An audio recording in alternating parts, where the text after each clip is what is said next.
Hello and welcome to How to Have Extraordinary Relationships with me, Lucy Cavendish, the author of How to Have Extraordinary Relationships. I'm delighted today to be with Liz Jones, who has very kindly agreed to come on the podcast and talk about all the things that we wanted to talk about. Love, life, her lovely, beautiful animals, her new home, because we all know her as the journalist, the columnist in New Magazine. She writes a lot for the Daily Mail. She's written all sorts of things, books. She's written about her ex. We all know about him. That's Nerps. We all feel we've got a little part of Liz in our lives. So it's so wonderful to have you here, Liz. Thank you so much for coming on. So I wanted to start by asking you, why do you think people are so fascinated with you? Because I can tell you, anytime I post about you, if we've done an article together, there is such a huge reaction. What do you think that's about? Well, I think a lot of women feel quite sorry for me in a way, and a lot of women have been through what I've been through. So men ghosting you, divorce, men slagging you off, not doing things for you, making a mess, smoking in your loo, all the sort of bad things. So I think they sort of know what I'm going through, but also I think they want me desperately to have a happy ending. Yes, That's what they do. want. Well, I So hope they do anyway. yes, they do. I mean, how long have you been doing the because a lot of people read your column. That's the thing, that they obviously read your journalism as well. But how long has that column been going on for? 25 years. 25 years. So what do you Yeah. think the trajectory has been? I know that's a huge question. Who was Liz Jones when you started the column, when it first started? Well, I didn't have a boyfriend. I was sort of pitched as the stand first, the introduction to my first column, which my friend Jeremy wrote, was forget Bridget Jones, this is Liz Jones and she's real. So it was kind of on the back of Bridget, who I love, and I love Helen Fielding, but actually none of it was made up. And it started in the end of 1999, going into the millennium. I didn't have a boyfriend. I didn't have a date for the Millennium Eve, the most important night of the century, and I was on my own. I thought, this has got to change. And then 4 months later, I met someone much younger who was 26, who pursued me, although he will deny that. He pursued me.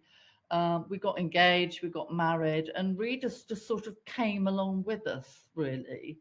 So it was a warts and all examination of a relationship with a much younger man. And what I find is that most writers get to the point where their relationship, their family, their life is more important than work. But for me, work has always been more important than my life. So if something terrible happens, like we went on holiday to Africa, paid for by me, and I said, if you misbehave, I want my money back. And he revealed he was having another affair. So I made him leave the island on a plane, and he took my passport by mistake. I mean, honestly, who doesn't look to see they've got the right passport? Terrible, terrible blow to this hugely expensive holiday in Africa, to learn that he was cheating. He left. All the staff on the island felt really sorry for me and kept bringing me food and turtles and stuff. But part of my brain, this is my problem, you see, part of my brain was going, well, I don't deserve to be happy. This is typical. And that's going to make two great columns. Yeah. So Yeah. when disaster happens, when you're a journalist, when you're a writer, it's great. Now, here's something riveting. Here's something dramatic, catastrophic. So in a way, it's been sort of self-perpetuating. And it's very hard to have a relationship when you're a writer, because you're always observing. I've been known to write a column in the middle of an argument. And Wow. it's a very strong man who can just ignore it, and they can never ignore it because they're so nosy, aren't they? Or say, no, you have to stop, but I've never been with anyone who deserved stopping for. So if someone came into your life and said, so I mean, part of your argument, I'm sure, will be, understandably, is this is what I do. I'm a writer. I've always been a writer. This is how I make my money. So that I'm going to write because I'm a writer. Is that what you say to people? I'm a writer. So because people, I'm sure, get wary, don't they? They think, oh my God, if I get with Liz or I'm Liz's friend, she's going to write about me. And Yeah. you're very honest. You don't sort of, Yeah, you I mean, I can don't. see, yeah, I can see why it's off-putting, but I mean, look, Taylor Swift writes about her relationships in her songs. That's what she does. Novelists, unless they write about spaceships and aliens, they draw on conversations, they draw on relationships. You know, I get so much stick for it, but I mean, oh yeah, well, I got a stick from my family. So here's a very heartrending thing. I got an email a few weeks ago from my sort of sister-in-law that they weren't married, said, I'm really sorry to tell you on an email, but your brother died in January and no one in the family told you or invited you to the family in case you wrote about it. Wow. How did you So I feel? wasn't told my brother died in January. He wasn't very old, never ever had a crossword. Um, and I was not told because I'm a writer. Yes. So And how do you feel about that? I mean, would you have written about it? Could they have said to you, please come, but please do not write about this? Or would that be impossible for you? well, this is what writers do. We explore what it's like to get divorced, to lose your mum, to lose a dog, um, to be ill, to be grieving, to be happy. You don't just, you can't really pick and choose. I've always said this. I know columnists who leave stuff out, and it's the most, if you're going to take the money, you need to be deserving of that. And so if something like your brother dies, your sister dies. So my sister died last year and I did write about her, and all I wrote was how beautiful she was. I wish she'd met someone who looked after her. And I quoted quite a few emails from other nurses, because she was a nurse, other nurses saying she was so wonderful to work with. The patients loved her, the doctors loved her, she made us laugh, she looked after us. It was the most glowing eulogy to my sister, but because I wrote about my sister, they didn't tell me my brother died. And if you're going to lay down rules like that, there'd be no memoirs, there'd be no biographies. Zadie Smith wouldn't be able to write about her father. We wouldn't be able to explore relationships. It's absolutely ridiculous. So what do you think it is? Are they worried that you're right? I mean, it sounds like you wrote about your sister very beautifully. There's many things we can say about our friends and relations. I suppose maybe what do people find uncomfortable? Is it they feel their privacy is invaded and they don't like that, or what do you think they find uncomfortable about it? Well, I in the piece I wrote about my sister, about how what a wonderful nurse she was, wonderful mother. Um, I don't know what they would have objected to about that. But I didn't want her to pass without some sort of acknowledgement that she existed. And also, I wrote a sentence in that, and I said, "And my memories of growing up with her, and her coming back from Carnaby Street with a Rolling Stone magazine, and her being on diets all the time, and my memories of her not mine, and is my grief not mine? Yes. It is." Yes, it is yours. You can't dictate to someone. No, you can't. What do you do in the church? Oh, you're going to read a eulogy. Well, we've got to censor that first. Keep your mouth shut. You're not allowed to say anything at a funeral. It's the same thing. Mm. You remember someone who you loved. You remember what you were like growing up. I don't see writing it in a newspaper as any different, really. I mean, I've always think it's a shame that there's obituaries in the paper when someone famous dies, but there isn't when your mum dies. They're just people just don't know about it. They're not remembered. You know. Yeah. So my writing, yeah, it's made me completely estranged from my family. I haven't heard from my sister, who's one older than me, since 2017. Not a single word. Um, it is very isolating. And it always makes me laugh if you go to a dinner or something, or you say, "Oh, Liz, don't write about this. You're not interesting enough. I'm not going to write about your boring life. Stop telling me not to write about things." This is I how we explore stuff, isn't it? I mean, you're a writer as well. Yeah, and I think I think you're naming something, and it's very difficult. I think what people mean is, I mean, I think people have the right to privacy, and I think we get into a very difficult situation where we are seen as someone who isn't respecting someone's right for privacy. So they think, so then you stop, you get excommunicated, is what happens. So if someone said to you, "Please come out, but I'd really, but can you just come as Liz rather than Liz the writer?" How would that feel for you? Yeah, but yeah, I mean, I'm not just going to randomly write about people. I've never written about children. But I do feel, as my sister, and I grew up with her, I have a right to write a eulogy for her. I do. Yes, I think you do. People forget all the things you do for them, funded by your money, your writing money. You take them on, I took my nephew on a diving course off the coast of Africa. I used to pay my sister who died, I used to pay her electricity bill. My other sister who died, her nephews didn't invite me to her funeral. That's another story. I was guarantor on every house she rented. People forget that, you know. They love you as a meal ticket, but they don't like what it is you do to get you there. Do you see what I mean? Yes.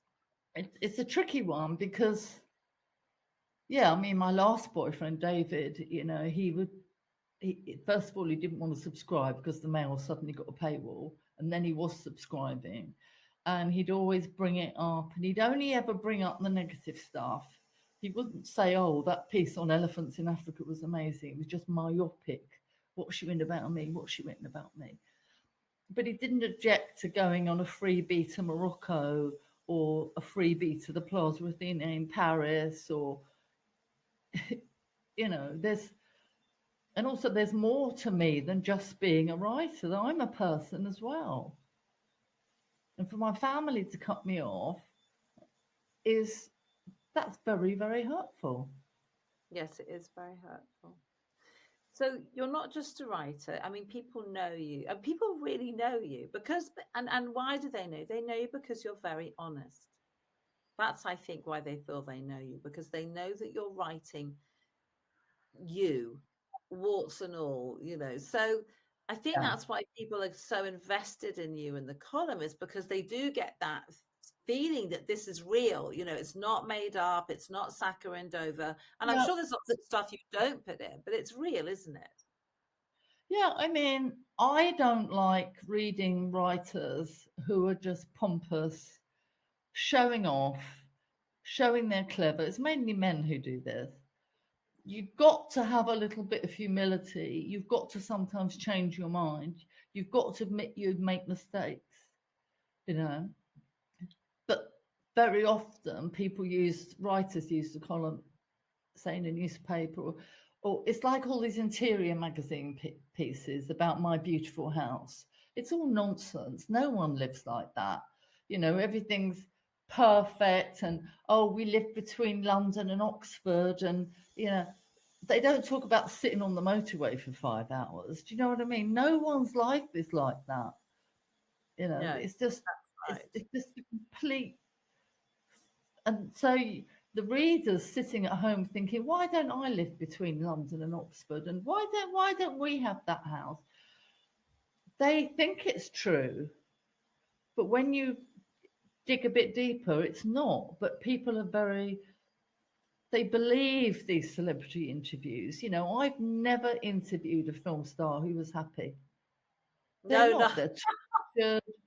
They people, everyone wants their money. They hate the manager. They're worried about getting old. They don't think they're going to get that next role. They lost that role. The husband's. I'm very against that sort of journalism or books or magazines, whatever, who just peddle this idea that you have to live this perfect life, because you don't. I mean, none of these people do. These fashion designers and makeup artists, they're all miserable drug addicts. Because you were, well, I mean, I think that's actually true. I haven't interviewed a celebrity who I thought was particularly happy, actually. I think they're all a bit lost and a bit, they don't really know who to trust. Did you start? I've interviewed a very, very, very beautiful, famous movie star, married to an incredible movie star. But because I'd interviewed her at school, when she was at school and I was on a magazine, I knew how old she was, and she literally freaked out because she knew that I knew she was lying about her age. Ah. They all lead really miserable lives. So because my life has mainly been miserable, it's a sort of a change from, I live between London and Oxford and I wear these lovely dresses when I'm cleaning and. So did your life start out miserable? Tell us a bit about you as a child. Where did you grow up? And you have a lot of siblings. I don't think, tell me a bit about that if you're willing. Well, I am the youngest of 7 and grew up in Chelmsford in Essex. I went to school in Brentwood, which is where all the Towie stuff takes place now. It wasn't like that then. And I was always a very shy, quiet, nervous child. So the first day my mum took me to school, primary school, I wouldn't go in. It took about 5 days before I'd let go of the hand and go in. And we didn't realise until I was an adult, it's because I was deaf and no one knew, because people in then didn't notice. They didn't notice anything. My parents didn't notice I was anorexic. I mean, they just didn't interfere with your life. They didn't talk to you. They were just too busy doing washing in a tub and cooking and driving. And so I think because I was deaf, I'm always scared of everything, because I think I'm going to get run over. I won't hear the car. What are they saying? I'm going to say the wrong thing. I don't know what's going on. And that carried on into adulthood. So if I was at a dinner party, I couldn't hear what anyone was saying. I'd give the most nonsensical answers. I remember Suzanne Moore wrote a really horrid piece about me in The Guardian, saying we'd gone to this leaving party and we shared a taxi home and I was just stupid and I couldn't hear you. I can't hear you. And even if you tell people you can't hear them, they just carry on talking. Yes. So I think being deaf has made me the person I am, which is very nervous and very shy and very anxious. And I overdo stuff to make up for being deaf. Yeah, that sounds, yeah, totally, because it's debilitating, isn't it, when you can't hear what people say, especially at school. I mean, how did you learn? I mean, you heard enough to learn because you're clever. You're very clever and bright and quick. Yeah, well, I just thought it was normal, just never to understand what was being said. So I think that's why I became a reader, and I was reading even before I went to primary school, and I used to teach the other kids how to read. So I became very introverted with my pony books and never talked to anyone, never went to parties, never talked to boys. That's why I never had a boyfriend, because I could never hear what they were saying. That sounds really painful. That sounds like being, the person in the class that never gets invited anywhere. That makes me want to, and like at discos and stuff, I could never hear what anyone was saying, so I just ignored everyone. And they all thought you were a bit snooty or something, or not very friendly. Yeah, just quiet, boring, shy, stupid. Everyone thinks you're stupid because you're always saying the wrong thing, because you have to guess. Because if you ask people to repeat things, they get incredibly annoyed and they roll their eyes. you know, and people can't see that you're deaf, you see. So it's sort of an invisible thing. But I've got a Yes. hearing aid, but I do have to look at people's faces. And if it's a group setting, I still can't really hear what people are saying. And it's funny because I've got this, I'll talk to you about this new man because he's got a very extreme accent.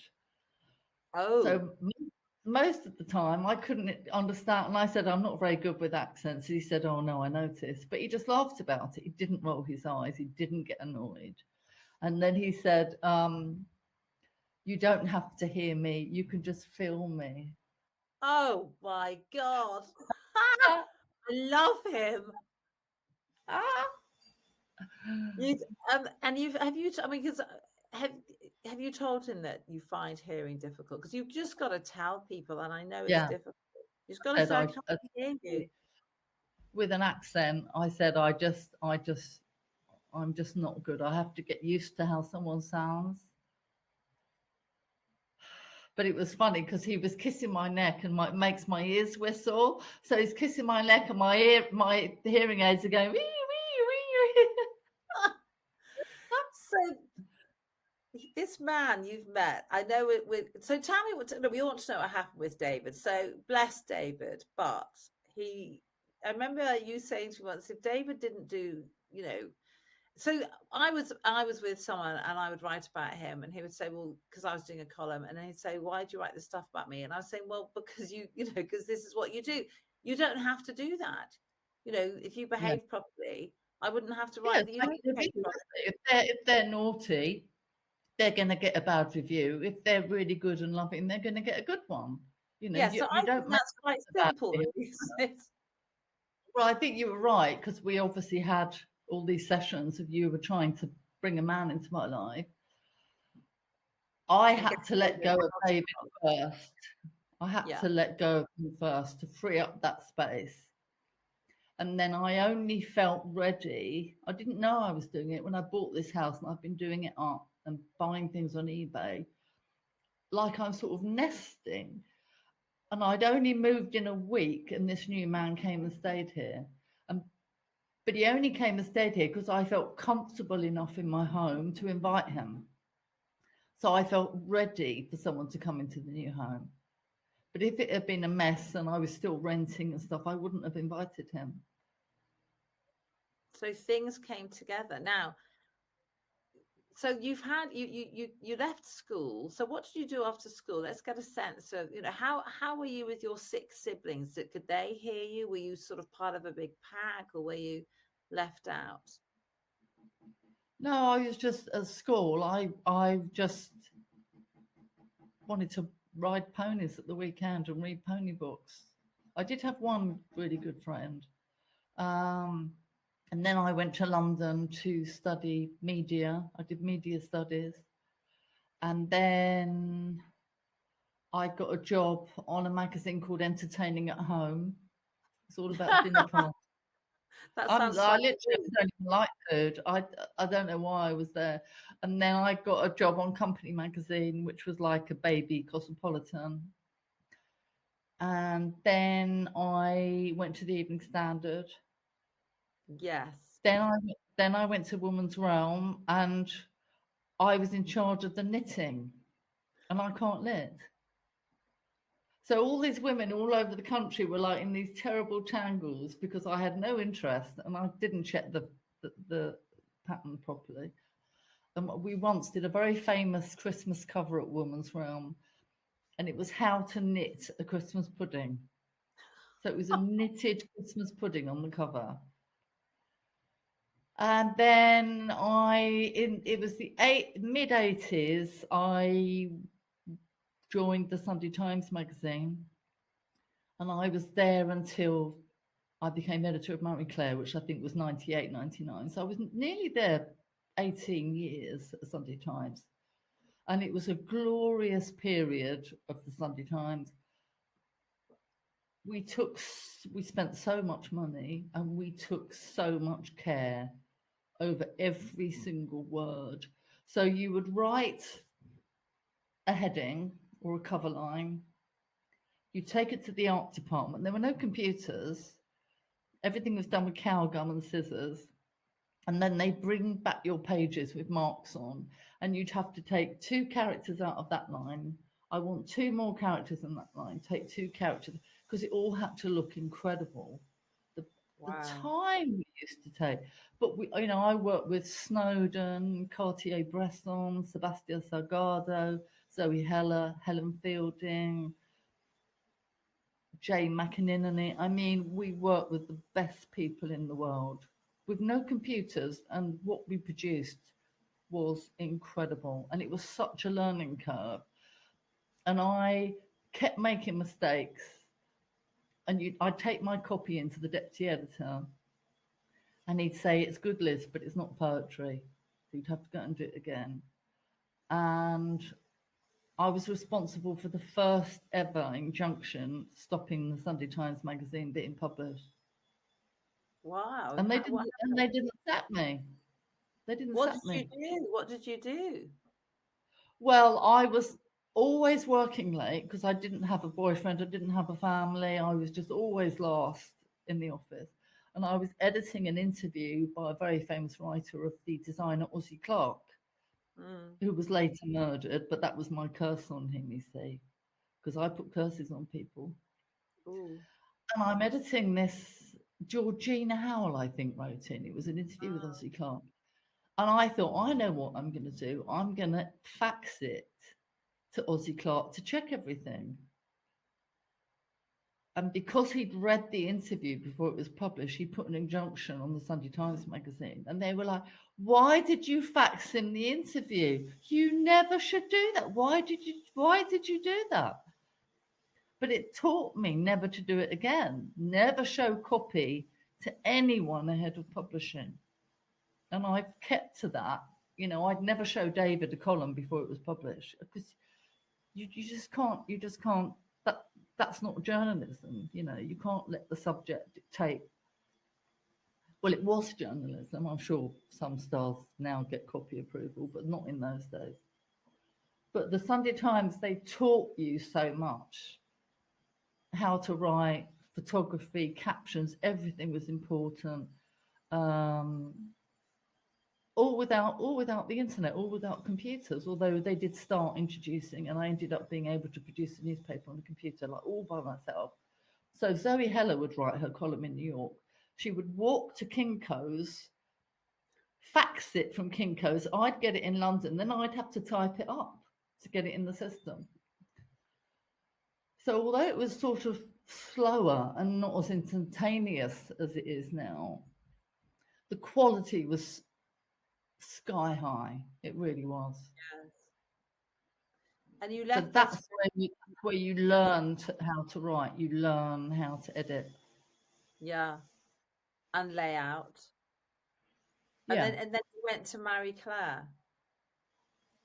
Well, then I launched Style magazine at Mm. the Sunday Times. So up till then, we'd only had one page for women of fashion, bit of beauty, and it was called Look.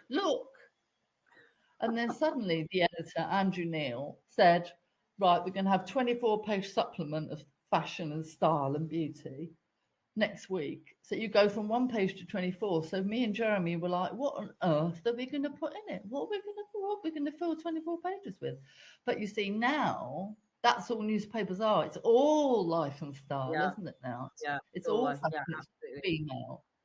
It's Yeah. all what's Kate Holmes wearing, what's Meghan wearing. Yes. But then that journalism didn't exist. So we sort of invented it in a way, but we had such fun. And I've always tried to have fun at work. And when I went to the Evening Standard, where I met Yeah. you, Yes. and I was features editor, life and style editor, the hours, you'd start at 5 in the morning, you get to 7:30 at night, and the editor would go, "I'm just going home for dinner, fax me the pages." You were in the office for 14, 16 hours a day. You didn't even go to the loo. But we Yeah. made it fun. We had such a laugh, because that's the only way to survive it. You just had such a laugh. And then and life you made really such good changed, friends didn't because it? you were just with them. So you were with them such a long time, you know. Yeah.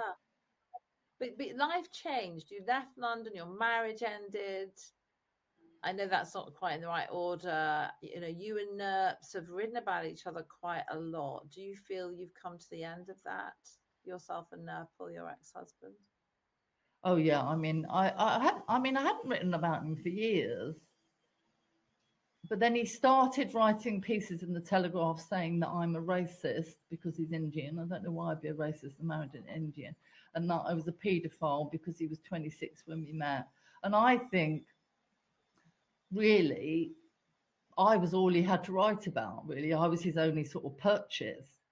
And then the Daily Mail suggested that after 15 years we meet up and see how we are now, not to get back together, but just to sort of, has he grown up? Have I become less OCD? And it turned, it was not that long ago, it was a few months ago. And we did a shoot and he didn't talk to me and he didn't look at me. And I thought, that's odd. And I felt a bit sorry for him really, because he was now sort of 50 wearing glasses. And it was funny to suddenly see the young person you married old all of a sudden. I felt quite sorry for him. So we got to the restaurant to do the interview. And after it finished, the girls on the next table said, "Are you okay? We really thought he was going to attack you." They were Oh, really worried about me. He wouldn't pay for the drinks. No, the Daily Mail can pay for that. Well, how's your family? I'm not telling you anything. I'm just here for the money. It's a job. He said, "You're a shit writer."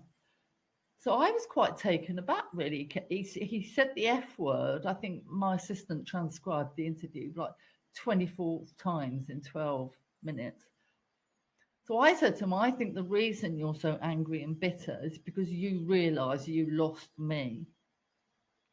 Because with me, he had an amazing life. I introduced him to editors. We lived in a beautiful Georgian house. He had a sports car. Um, I got him driving lessons, clothes. I helped him with his columns. I wrote jokes for him. So I said, you're so bitter and angry because you lost me. You said you wanted children. You haven't had children. You haven't got married yes. again. So Yeah, it's all interesting. that bitterness was directed at me. Um, but the piece trended at #4 on Twitter because it absolutely went viral and people couldn't believe the stuff he was writing about me. Yes, he was very unkind. Very unkind. And he was mean about Sarah Jessica Parker as well. I said, don't you be rude about Carrie Bradshaw, because we all love her, He loved So her. it didn't make him look very good. He didn't look very gallant, to say No. the least. And is that it for you now? I mean, I think that's done. What do you think? I don't think there's any. I think you've moved on. That you No, obviously then will. I don't even think about him. I did a podcast for the Mail, and I was talking to my assistant, and we were talking about things you'd never done. And I said, "Oh no, yeah, I've never had children. I've never been married." She said, "Yeah, I forgot I've been married. It doesn't figure very high in my thing, but he's obviously obsessed with it. But I forget I've been married because I don't even think about it." So then we had David. Poor David. Poor David. You were with David for quite a long time. Well, no, not really, because we didn't live together. So I was either in Somerset or Yorkshire. He was in London. Um, so I didn't actually see him that often. And I think it's a big mistake. So I had a crush on him when I was like 21 and he was 31. Met him 30 years later. I hadn't resolved that crush. And I don't think it's a good idea to go backwards in a way. And because you love someone when you were 21 doesn't mean you're going to love who they are now. No, Do you agree with that? absolutely. I think it's a romantic. It's a very romantic. People often go back to their first loves. It's really interesting. It Yeah, happens a well, he lot. was my first love. He Yeah. absolutely was. And because I was so shy and deaf and acne and just starting out. I was still a student then. I couldn't approach him. I couldn't flirt with him. I just sort of used to hear him get up in the morning because he lived next door to me. And I'd go to my window and watch him walk down the road through the curtains. That was the highlight of my day. But when the reality of him, I got him to fall in love with me. He proposed to me twice. It was just endless disappointment. He wasn't capable of being what I wanted. He wanted to be, but he just wasn't capable. And did he mind being written about? Was that part of it? Do you think? Well, maybe it wasn't so okay for him? Yeah, but again, he knew I'm a writer. I didn't write anything that he hadn't done. And also, I told him not to read it. I don't read pieces about myself. I don't read reviews. I don't read it. I did an interview with Deborah on the Times. I didn't read it. You have to sort of ignore it, really. But it just became the main focus of his life. Right, because I think the best thing to do is just don't read it. Don't read it. But he couldn't help himself. No. He was absolutely obsessed with reading what I'd written. It was almost like that's how he got to know you. It's like you're being in a throuple with the column. Yeah, I suppose. Yeah, it's possibly. But I didn't hold back in telling him, can you not be this? Can you not do that? It's like one of the last columns I wrote about him. He came to help me with the new house. I hadn't moved in. He ruined my window. He just made a hole in the wall and he said he could do it. And I said, well, you offered. But everything I said, he just contradicted it. So I said, do you realize that everything I say, you're just contradicting? No, I'm not. I don't know. Some men, as they get older, they just become miserable and cantankerous, Whereas I think a lot of women, as they get older, they become more vibrant, more inquisitive, passionate about stuff. So I'm passionate about films, horses, dogs, gardening. It's not passion. You've got to have a passion. That's what keeps you sort of young and interesting, I think. Yes. So that leads us on to I know that your new man. I don't want to, I think it's very new, isn't it? And I'm sure you want to keep a lot of it for yourself. Yeah. But maybe you want to tell us a little bit, because I should think everyone's like, yay. Well, and it's thanks to you, really, Lucy, because I have changed myself. I'm not going to go overboard and do all the things. I am being completely who I am. I'm not pretending to be anything else. I'm not pretending to be younger. So we met at this party and we're sitting next to each other. And I said, well, before we start chatting, you need to Google me. So I've said I've had a facelift. I was completely take me or leave me, take it or leave it. And I just felt ready in my home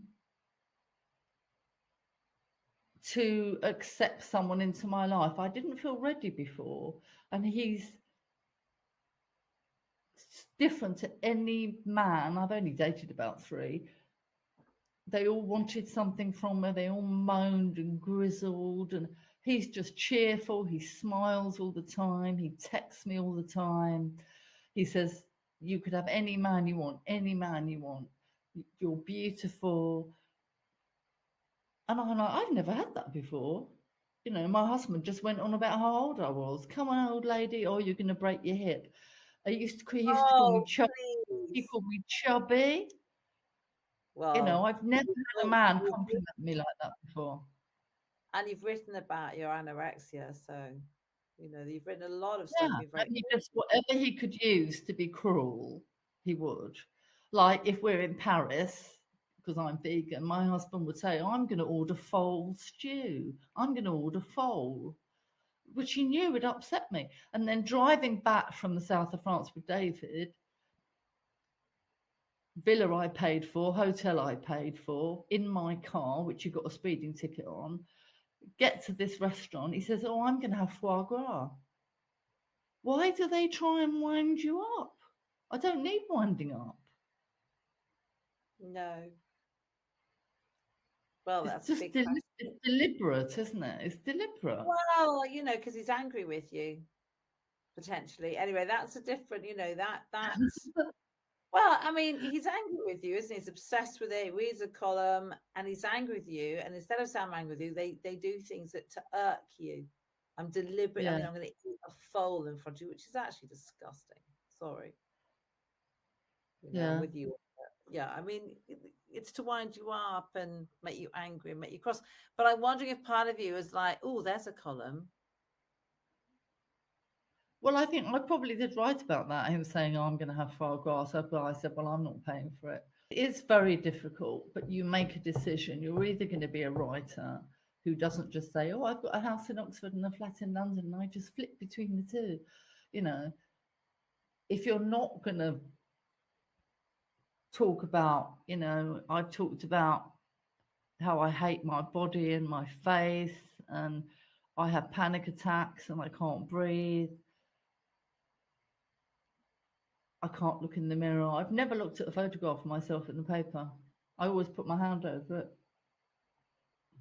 We're Yeah, I not understand. all these super confident women. Lots of us don't want to leave the house if we don't look great. I mean, I don't think my husband ever saw me with my top off. I always keep my top on. But this sounds like it's changing because you've met, I know it's Yeah, very early days, but you've met someone who seems to have his own level of confidence. yeah. I mean, it is early days, and I know I sent you an email earlier in the week saying he hasn't texted me, he hasn't texted me, and you said you've got to calm down.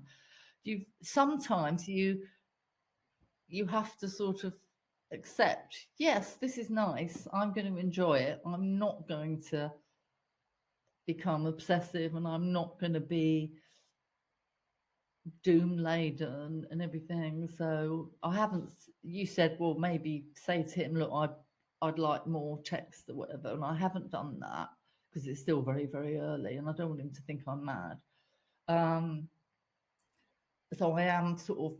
He says, "Oh, I'm sorry, I didn't text. I missed your text." So I said, "I'm like, oh, it doesn't matter." Um, so I think we're both making each other a bit calmer because I'm not a money grabbing Russian model, and he's not a fat, lazy, addicted to porn, nasty little man. Like, hallelujah for that. Yeah. I mean, I just want to say caveat for texting. This happens a lot. This is the kind of beginning of falling in love and getting together. And it's people text a lot. Then one day they don't text, they normally reply and then they don't. So the thing is, where do we go to with that? Most people go to, oh my God, they don't want me, oh no, it's all over. Because this is how we're made as human beings. When things settle a bit, I always suggest that there is something about letting someone know. Actually, when I text you and you don't text me back for the entire day, Yeah, I go to someone that's not so great. I'm working on it, but I just need to let you know, be really, take, because for us, women are like, takes 2 seconds to text, because it does, right? So we're like, yeah, well, given the fact it takes 2 seconds to say, yeah, I've got your text, bit busy right now, kiss, yeah, why don't you do that? So yeah, we translate it as well, so it's sort of like that. This is for future. It's negotiating how that works. yeah, This is yeah, not for now. This is when it's a little bit yeah, more settled. So I yeah. should So think it's everyone's still delighted. quite early. Yeah, And just quickly, you've moved house, you've got your animals with you, and you're yeah. happy. They're all in the office with me at the moment. I've got a man who's restoring all my windows because you find things in the house that none of them open and they're all rotten and stuff. So we're all hiding in the office at the moment. And I'm meeting this man for dinner in London on Fridays. It's going to be like a sort of a normal date, And which we haven't had. do you stay? I mean, are you going to write about him? Have you written about him? Where are we with that? Yeah, I have written about him, but I haven't identified him. I've made him quite different to who he is. And I did ask him first, All and he good. said, I don't care. He said, I don't care. But they all say they Great. don't care. Yeah, okay, okay. So then you'll need to say, yeah, everyone says that, and then it turns out they do care, but I'm not going to name you. And right now, it's all going beautifully well. And a lot of what you write, Liz, is about you. I mean, the story about I'm worried about him not texting me back isn't actually about him. That's about you. Yeah. So Yeah. it's sort of Yeah. It's so, about your insecurity. Yeah. and Yeah. also you're naming something that lots of people feel. Lots of people feel that way. It's like, oh, we all feel that way. Why hasn't this Yeah. person texted me back? Because we live in this sort of strange world now where we want instant communication. But it's like a sort of a tyrant, isn't it? You're always checking your phone and checking your texts and everything. So, but he seems very emotionally intelligent. He's very open, handsome. So I did send Lucy a photograph. You've got to admit he's handsome, Lucy. He's so handsome. He He's looks great. like He's a really movie star. handsome. He's got a beautiful open face. And what I want everyone to know, and Liz wants you to too, Liz said to me, there's no one out there. There's no one out there. I hear this all the time. And I say to people, don't be ridiculous. There's billions of people on the planet and you're looking for one. That Yeah. there is someone out there for you. And you didn't believe me, did you? No. This is That the he first person I've met who I actually respect. And I texted him earlier today and he said, oh, it's only 2 more sleeps till I see you. And I just said to him, and I've never said this to anyone before, I can't stop smiling. And I literally can't. I'm walking along and I'm like a schoolgirl and I suddenly go, oh, I never smile. Never. That's because you were worried about getting wrinkles. My So mother said, don't smile, you'll get wrinkles. I was like, stop. I'm okay with the wrinkles because I like the smiling. I'm so happy. I've been so happy about it. I've been running around going, yay! I feel like I'm willing it. I'm willing it to be it's good a for you. totally new experience to wake up and feel tentatively happy. Yeah, Never happened to me before, ever. it's wonderful. I'm really happy. So we need to finish now. Thank you so much for coming on. We're all on tenterhooks as what happens next. I know you're Well, it's all protecting. thanks to you, Lucy. So you're coming to the wedding.